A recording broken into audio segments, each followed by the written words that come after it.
जन्मांतरों से हमें भटकाता रहा, जो हमें विविध प्रकार के क्लेश, अशांति, बंधन देता रहा, उस अज्ञान के नाश का अवसर मिला है।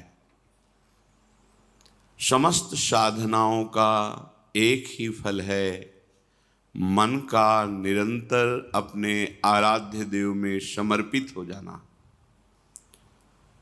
ये ऐसा समर्पण नहीं होता कि आज समर्पण किया और कल हट गया, ऐसा नहीं होता।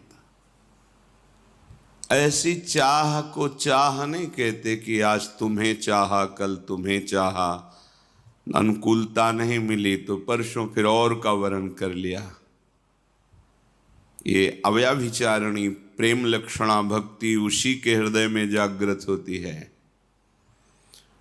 श्री गुरुदेव के द्वारा दिया हुआ आधार नाम रूप उसे पकड़ लिया, अब नहीं छोड़ना।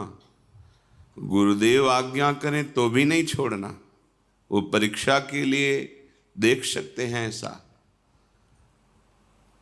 तब हमारा मन जो विषयों का आधार, देह का आधार लेकर, इंद्रियों का आधार लेकर विचरण करता है, वो आराध्य देव के चरणों का आधार पाकर विश्राम प्राप्त कर लेता है। मन विश्राम को प्राप्त हो गया। मन की कोई कामना, कोई भी अंदर तृष्णा अब नहीं रह गई। इसी से वो चंचल होता है, इसी से वो विषयों को संकल्प रूप से भोगता बनता है।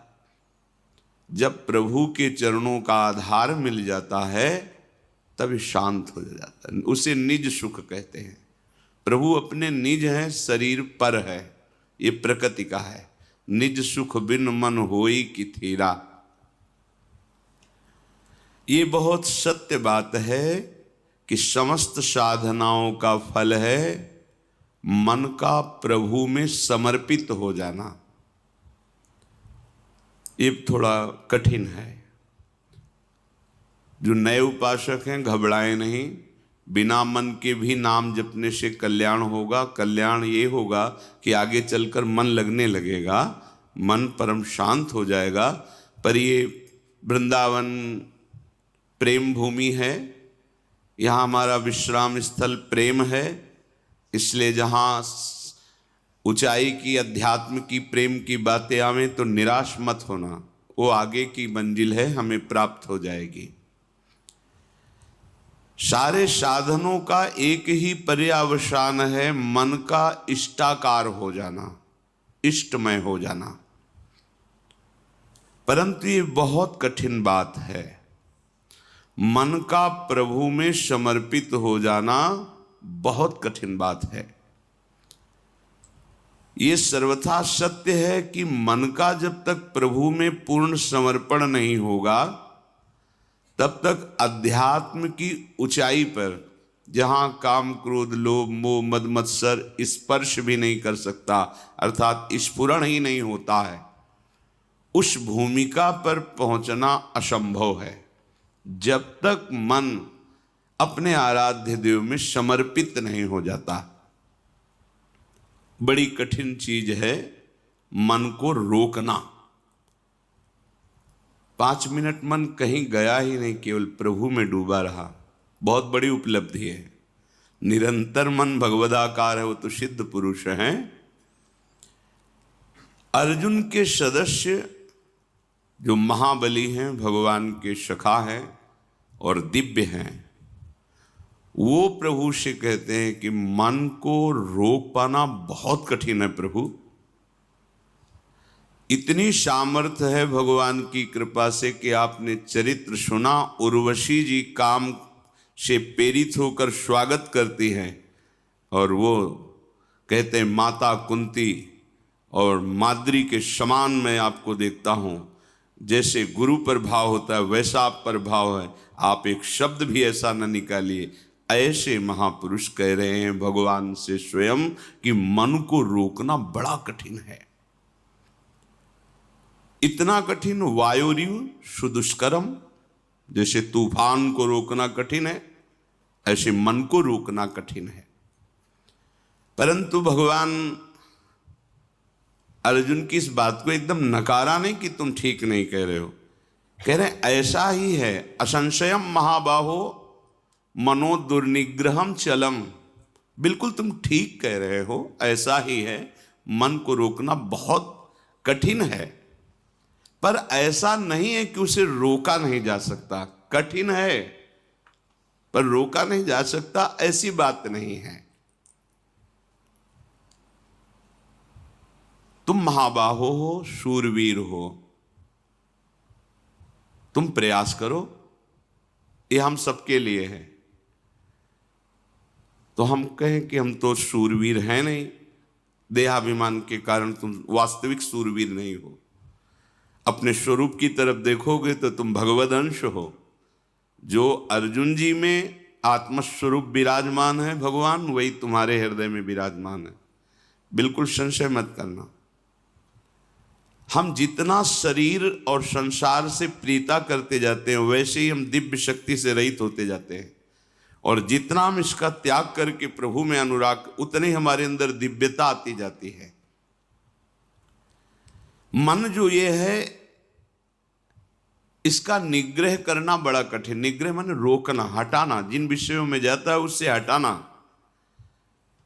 परंतु ये वश में हो जाता है। अभ्यासेन तु कौन्तेय वैराग्येण च गृह्यते। अभ्यास और वैराग्य दो के द्वारा इस मन को वश में करने का उपाय श्री भगवान ने बताया। मन को जबरदस्ती खींचना बहुत कठिन बात है, और प्यार से खींचना थोड़ा सरल है। जबरदस्ती इसके साथ करने में चूंकि हम बराबर हारते गए हैं, इसका जीतने का अभ्यास है, ये मुझे हरा देगा। एक ही केवल उपाय समझ में आता है, अगर थोड़ा सा हमें आधार मिल जाए तो हम इसको वश में कर सकते हैं। आधार, पहला आधार सत्संग। क्योंकि जैसे हमें प्यास बढ़ती है, फिर हमें कोई दूसरी वस्तु अच्छी नहीं लगती। जल में मन लगाना नहीं पड़ता। देखिए, जब प्यास लगे तो आपको अधोटा दूध पिलाया जाए कि जल से बहुत ही कीमती है, आपको बिल्कुल नहीं, आपके मन को रुचेगा नहीं। अच्छा, जल का हम चिंतन करें, जल का हम ध्यान करें, ऐसा भी नहीं, बिल्कुल जलमय होगा मन, बस पानी चाहिए। क्यों? क्योंकि प्यास लग गई है। पहला आधार है सत्संग। हम देखते हैं कि जो एकांतिक हैं पर सत्संग नहीं सुनते, बहुत से ऐसे दोष हैं जो उनको अध्यात्म में आगे नहीं बढ़ने देते। देखा है, बहुत से ऐसी जिनको समझ नहीं पा रहे, उनकी वो कमियां हैं जो उनको अध्यात्म की ऊंचाई पर नहीं चढ़ने दे रही, और वो अहम के कारण सत्संग का सेवन नहीं करते। मैं सब जानता हूं, और इसी अहम में वो कमी बैठी हुई है जो तुम्हें भगवत साक्षात्कार नहीं होने देगी। देखो, भगवान शंकर को कुछ जानना नहीं है, लेकिन प्रसंग पे पाया गया कि काकभूषुंड जी जब भगवत चर्चा सत्संग करते हैं तो भगवान शंकर हंस रूप में वहां जाके सुनते हैं। क्योंकि शिव रूप में जाएंगे तो फिर उनको खड़े होकर के आदर करेंगे, पास बैठा लेंगे, फिर बोलेंगे नहीं, क्योंकि आदि महादेव विराजमान है, उनके सामने कैसे, तो वो हंस रूप में जाए। कहीं भी भगवत चर्चा हो हरि की, तो भगवान के परम प्रेमी महान भक्त जो अव्यक्त रूप से वो सुनते हैं। कहीं भी भगवत चर्चा हो, हनुमान जी जैसे परम ज्ञानी बैठकर सुनते हैं चुपचाप, गुप्त रूप में आकर के, ऐसे कि जैसे हम जान ही न पावें, ऐसे बैठ के सुनते हैं। सबसे पहला मन को रोकने का आधार है सत्संग। सत्संग क्या करता है? प्यास जगाता है प्रभु की। हमें क्यों आवश्यकता है भजन की?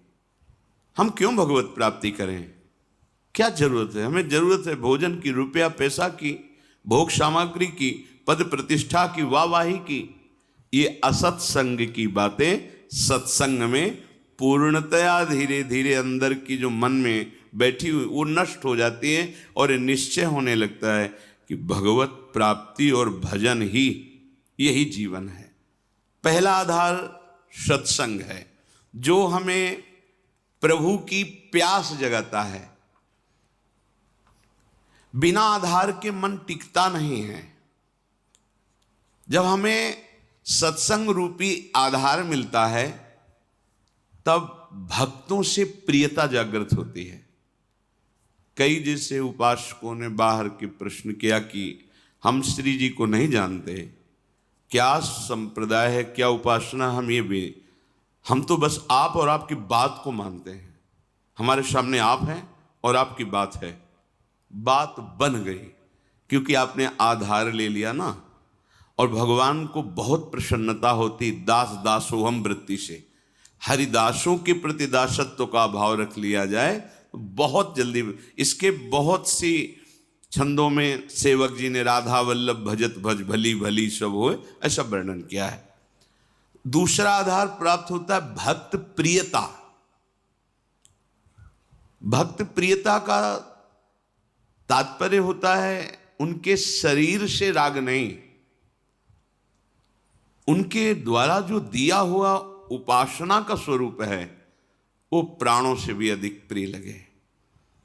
कल किसी ने एकांत में पूछा था, हम आपके हैं पर बहुत दूर रहते हैं विदेश में, ये बर्दाश्त नहीं होता, आपसे दूरी बर्दाश्त नहीं होती।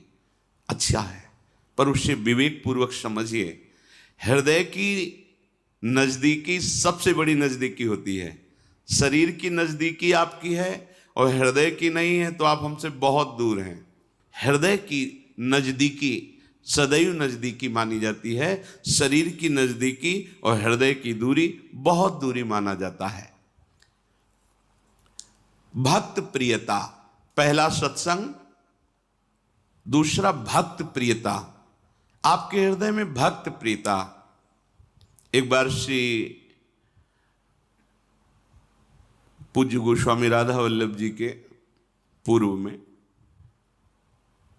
किसी भक्त के यहाँ गए हो, बड़ा दैन्य भक्त, बहुत पुकार, तो आचार्य चरण कृपा करके पधारते थे, गृह पावन करते, राधा वल्लभ लाल जी के चरणों की उपासना का भाव प्रकट करते।